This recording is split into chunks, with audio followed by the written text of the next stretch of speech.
Hello, and welcome to the inaugural episode of Pets Deserve It.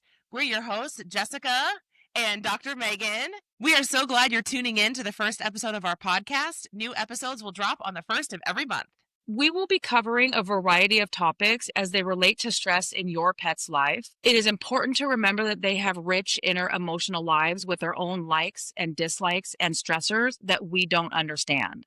But this is definitely something that you're going to want to learn about because your pets deserve it. We want to help you understand your pets better so that they can live their best stress-free life. Why? Because your pet deserves it. And now we're getting to the good stuff. Who are we even, and why do we want to do fear-free? Let's build that foundation. So what is fear-free, Dr. Megan? I'm glad you asked. Fear Free is a movement created by Dr. Marty Becker to alleviate fear, anxiety, and stress, or FAS. You'll hear that acronym a lot in our pets. The movement started with preventing FAS during vet visits, but has now expanded to include other pet professionals such as pet sitters, trainers, and groomers. True that. This helps pet parents lower their pet stress in all aspects of their lives. We are going to focus on fear-free in the vet clinic for obvious reasons, but also because there's not a lot of places that your pet has to go. You could groom them at home. You could have a pet sitter come help care for them at your house. They don't have to go to daycare most of the time, but they have to go to the vet to get the vital care that they need to stay healthy and to help them when they're sick or injured. That's a good point. Okay, so who are we and why does that matter? I'm Jessica, and I am the hospital manager, and as Dr. Megan said, the co-owner down here at Latah Creek Animal Hospital. And I first learned about Fear Free probably back in 2017 or 18. And when I heard about it, I just felt very strongly that this is what the veterinary field needs. We need techniques and an idea that can allow pets to not have to be so stressed at the vet. If you worked in the field prior to Fear Free, you know that we spent a lot of time having to hold pets down for various reasons. They're sick, they need blood work, they're injured, they need x-rays, they need those nail trims that are so important to a lot of pet owners. And it would take 2 or 3 of us to hold them down while we force them to do these things. None of us ever felt good about it, but that is what we did to get the pets the care that they needed. So when this came out, it really seemed like a no-brainer for me. So I have chosen to work in clinics and now own a clinic that is fear-free because I really couldn't see doing it another way ever. Well, and you got the clinic Fear Free certified. I did. It was a great accomplishment. Hi, I'm Dr. Megan, veterinarian and the other co-owner, like I said, of Latah Creek Animal Hospital. I was fortunate enough to be able to study behavior when I was in vet school. Shout out to Dr. Leticia Finucci, my mentor, who we're hoping to get on the pod at some point. And through her, really learned about Dr. Sophia Yin and low stress handling. And when I graduated in 2015, that was when Fear Free first came out. And immediately I was interested in that because learning so much about behavior and what we could do to prevent behavior problems, it then seemed weird to come in the clinic and handle them the way we always had, like Jessica said, holding them down, taking them away from their owners. It really made it obvious how much we were unintentionally and with the best intentions causing them stress. Yes, no one ever wants to hurt a pet or keep them in pain or cause pain. Unfortunately, Sometimes we do. We did have to force them, and that's just the unfortunate reality, but a new way came around and we changed it. We did. Some of us. Some of us. We did, and I was so excited about it. I was actually the first one in Spokane to get Fear Free certified, basically. Boop, boop.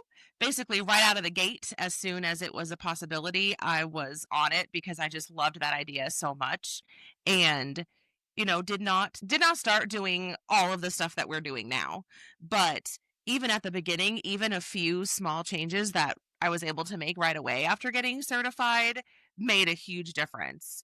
And then when we came together, it's like now the sky's the limit with Fear Free. So we came together in 2020 and we both had very similar visions about a lot of things, which is why we are co-owners. But one of the biggest ones was Fear Free.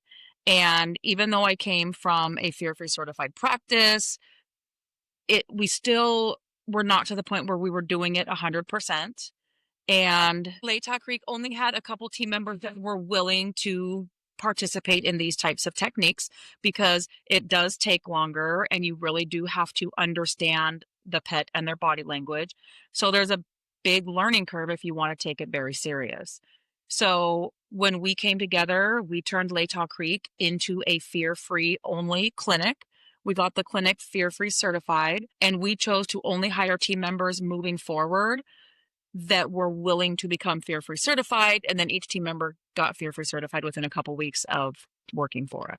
One interesting thing about our team members actually is the ones who had not been exposed to fear free before, but were interested in learning about it, would often take the course while they were still in the middle of their 2 weeks notice with their previous clinic. And they had their eyes opened immediately to things that could be better and almost couldn't stand to do things the old way the second they even learned there was a better way. Yeah, I remember them telling me that as they were learning it, they were starting to give tips to the clinic that they were leaving, which is great. We want to spread the word about fear free however we can. So, Dr. Megan and I and our team members, we are committed to fear free 100%. We've learned a lot about fear free and have evolved a Yes. lot over the last few years with fear free to get to the point that we are at. And so we think it's a good time to really start sharing our story. Yes. And for those of us who know our hospital or are looking us up online to see what we're all about, please don't think that we are only able to do fear free in this brand new clinic that we built. We actually got fear free certified in our OG clinic in the strip mall. So, yes, we built this clinic with fear free in mind. And this podcast isn't really about the clinic, but I know some of you know or will look. And yes, we built this clinic from the ground up with fear free in mind, but there is so much you can do in any space that you have. So the takeaway from that for me would be if you're listening to this and you love your vet clinic, and that's awesome. We want loyalty, right? Mhm. We want loyalty to us. We want you to have loyalty to your vet clinic. And so if you're listening to this and you're near us and you want to continue with your vet clinic, that's awesome. Um, but don't look at their clinic and think, oh, they could never do this because they don't have the same setup as you guys. It is possible. And as you listen to the podcast over the next several months, will help you understand how you can advocate for your pet at your clinic. If you're not anywhere near us and you're listening from afar, thank you very much for listening. But this can also help you. Yes, because even our clients who come here need to go to the specialist, need to go to the ER, are traveling and may need to go to a different vet. So even if you come to us or if you're lucky enough to go somewhere to a fear-free certified practice, that there will be times when you will find yourself at a non-fear-free certified practice and we can help you. We can. So, what is this podcast going to be about? That's a great question, and I bet everyone's wondering now. Probably like, what's the story here? Yeah, get to the point, you guys. Okay, we will. We are interested in helping you lower stress in every aspect of your pet's life. Like Jessica said earlier, obviously, quite a bit will be about the vet, but not all about that. We're going to start with our collegiate series. So that's a series that we have done on Instagram, and it's called Fear Free 101. And as you can tell by the 101, it is collegiate themed, but it is also very basic. We love a theme. Yes, we do. And we're going to take this podcast back to the very, very basics of what we have learned so that we can help teach you how you can help your pet and your vet if you don't come here, but how you can also maybe understand behind the scenes of what we have been doing to get to where we're at. Because it's hard if you only come once a year for vaccines and that's all we need to see you. Things have changed so much within that year. So, our Fear Free 101 series will encompass topics like fear free at home, advocating for your pet at your vet clinic or no matter where you are, subtle stress signs. How do you know your pet's stressed? Fear free tools we use at the vet. So be sure to stick around, subscribe to our podcast because you're not going to want to miss any of that. Also, there will be special guests sprinkled in for your enjoyment. So for today, obviously there's a lot involved to Fear Free, and that is just the 101 series. So we're going to give you one thing at a time to think about. Today we're going to talk about why should you care? And the answer is because FAS impacts your pet's health and can have long lasting effects on their body. Because fear, anxiety, and stress are not just temporary emotions. They cause a spike in cortisol that can last in your pet's body for up to 3 days and cause long lasting trauma. So, one thing that we have heard a lot in the past is this is just a second, it just takes a second. It's not just a second for your pet. The other thing that comes into play that we have realized is that it also matters what your pet has done before they come to the vet. Mm. If I know we have busy schedules and we say, okay, today is Fluffy's day. We're going to go to the vet at 10 a.m. for their appointment, get their vaccines. This is going to be really great. And then we're going to go to the groomer for the noon appointment. And then I'm going to pick Fluffy up at 2 p.m. after the grooming appointment. And then I'm going to take them to the pet store to pick out a toy and have this whole day. It's just like a spa day for Fluffy. Unfortunately, that is not what happens in their brain. They are stressed out coming to the vet, and now you're putting them in a very stressful situation at the groomer. And then a lot of us think our pet enjoys the pet store, and they probably do enjoy getting to pick out a toy, but there are so many stressors there that we don't even know about. And then they probably go home and are exhausted for several days as they sleep off the effects of all of that stress for the next several days. So there are a lot of things that we'll talk about as far as recommendations for where we should take our pets and when and how much time between things. Even little things like I took him for a walk and he was barking with the neighbor dog after the walk up and down the fence line. Oh, but we have to go to the vet in an hour. Great, let's bring him inside and take him to the vet. He also can be very stressed from that interaction that happened in the backyard. Some of these are basic, some of these are more advanced, but there are so many factors that affect the stress and how they respond. Yes, because that is a great point. If they had something within 3 days of the vet appointment, they're going to be more stressed at the vet. And so that works both ways. Yeah. And we understand it's hard. Our schedules are busy as pet parents. We're working parents. We're parents. We are just all kinds of parents.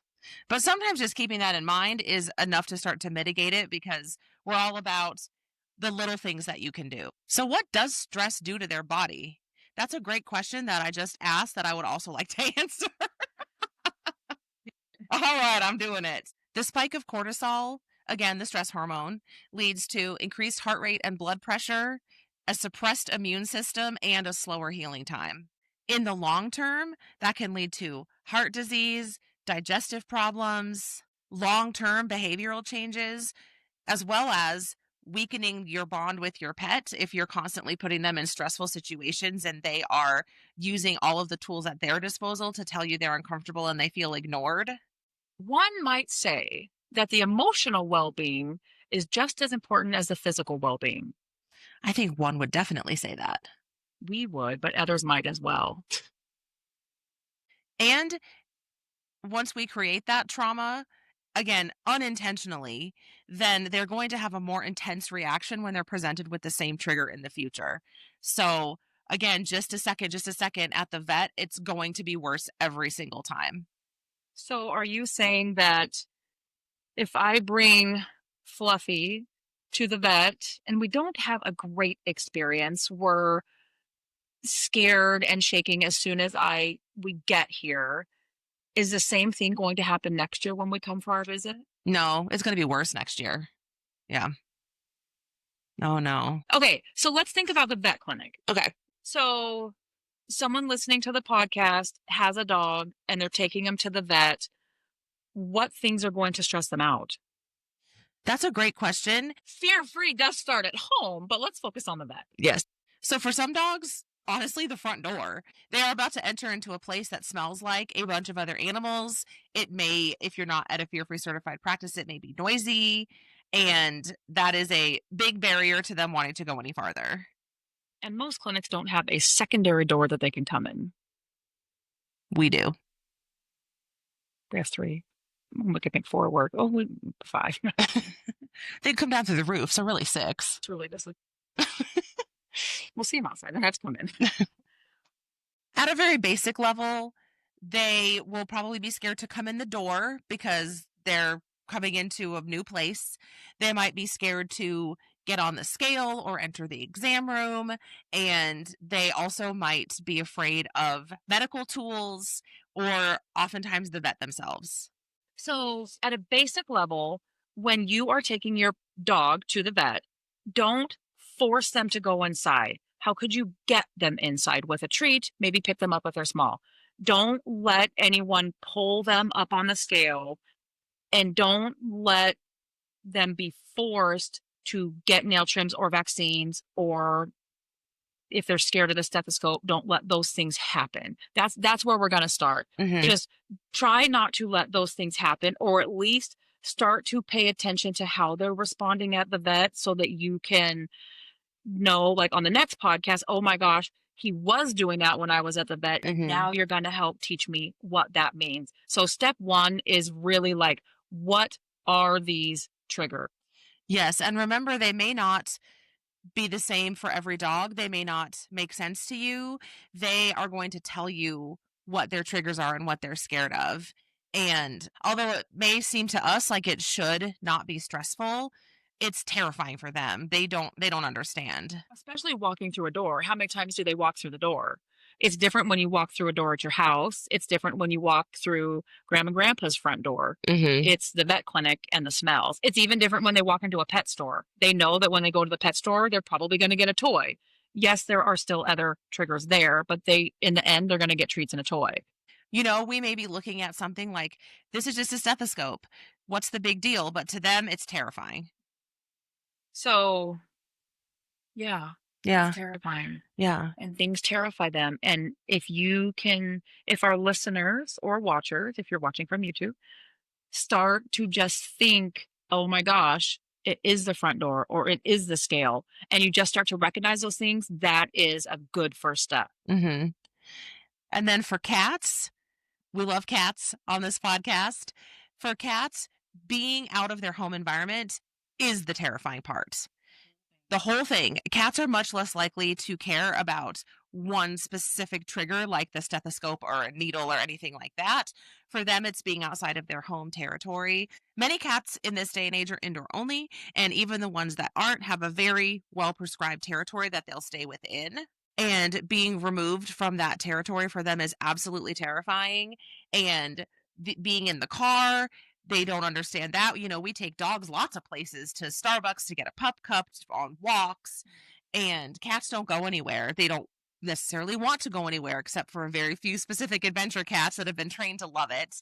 But for the most part, getting them out of their territory is the trigger. So we'll talk much more in depth later on about how we mitigate that and how we help that. But it's not usually an instrument for them. It's the whole thing. And they don't even get me started on the carrier. And don't even get me started on the carrier today. I will get started later. Just know that the carrier is a big trigger.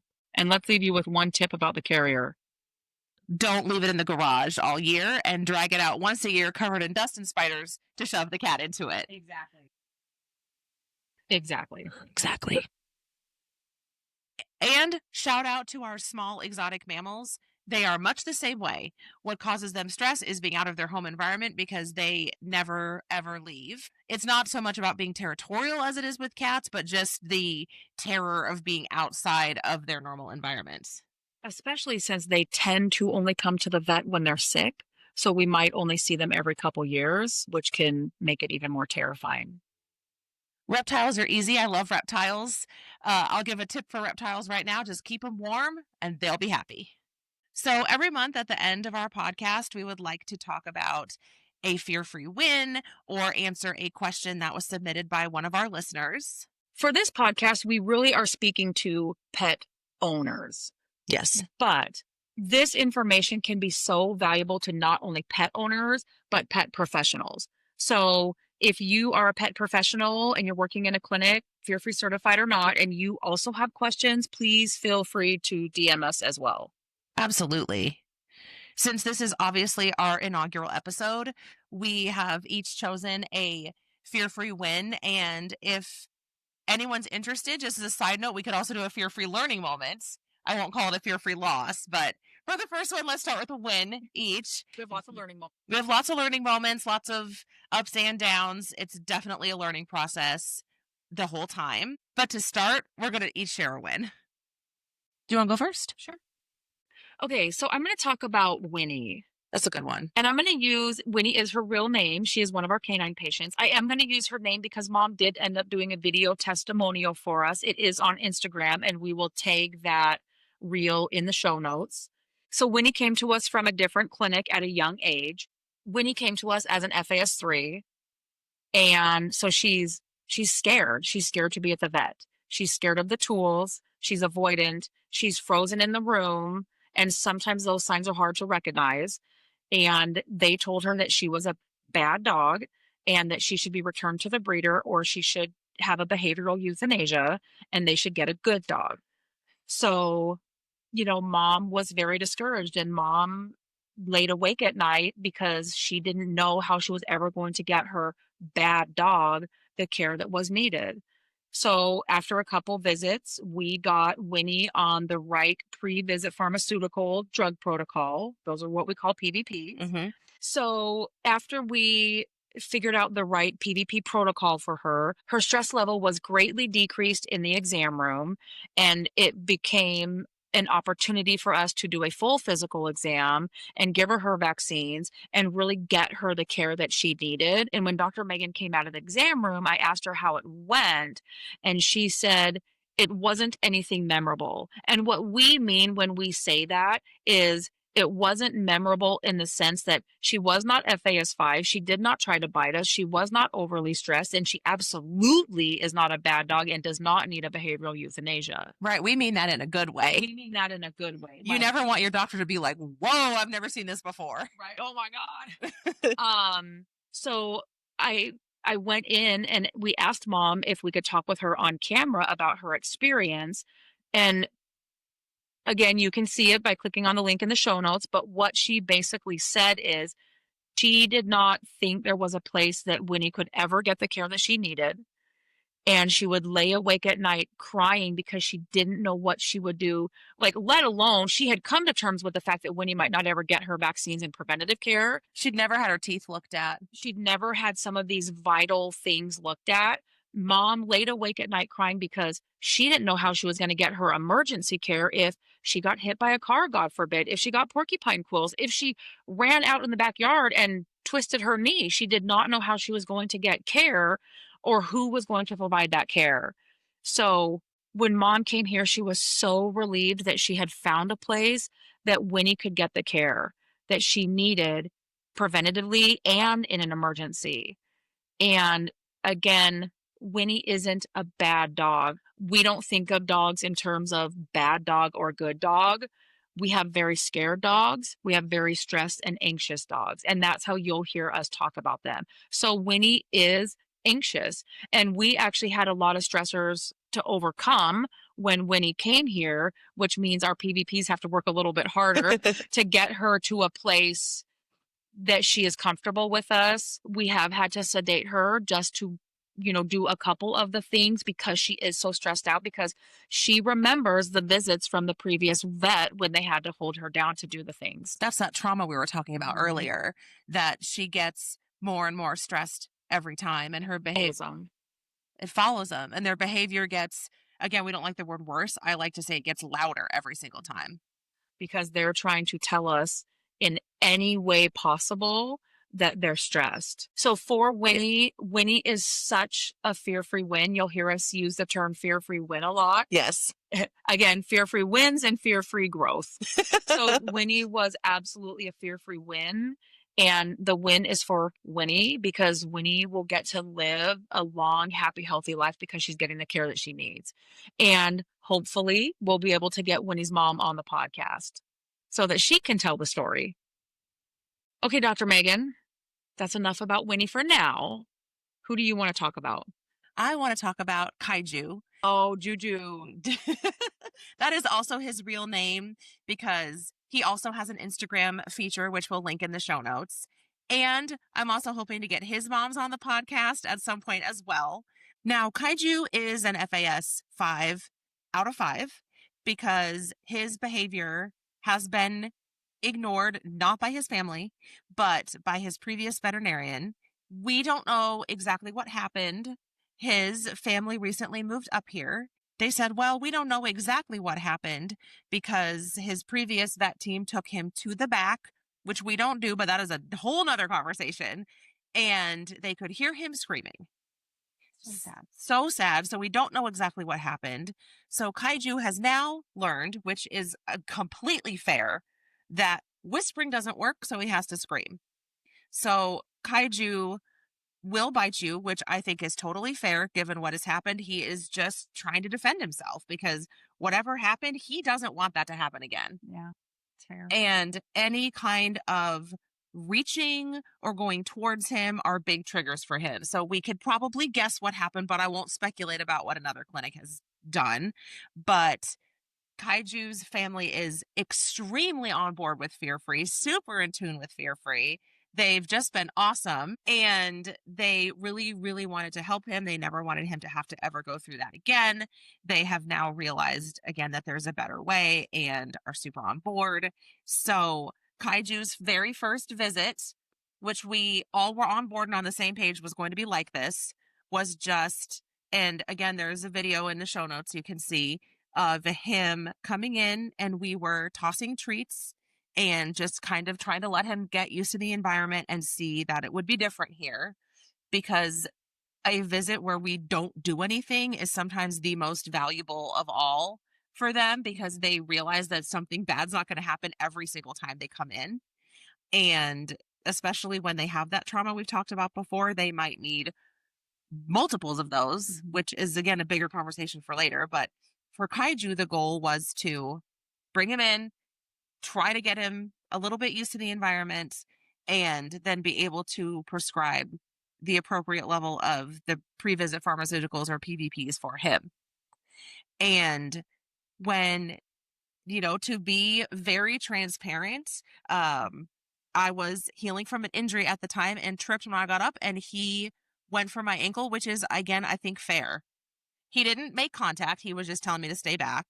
But that is what trauma looks like. I think he's a great example of what trauma looks like and why we don't want to do this because they will eventually get so scared that they're going to try to defend themselves. I would too if I was a dog. I didn't know what was going on. Then when Kaiju came back on his pre-visit medications, he just cuddled up in his mom's arms and got his exam and vaccines, was relaxed, didn't escalate at all, didn't need any further sedation, which there's nothing wrong with it if they do, but he didn't. And it was night and day. These are videos that are totally worth watching to see the difference that it makes both for the pets and the clients.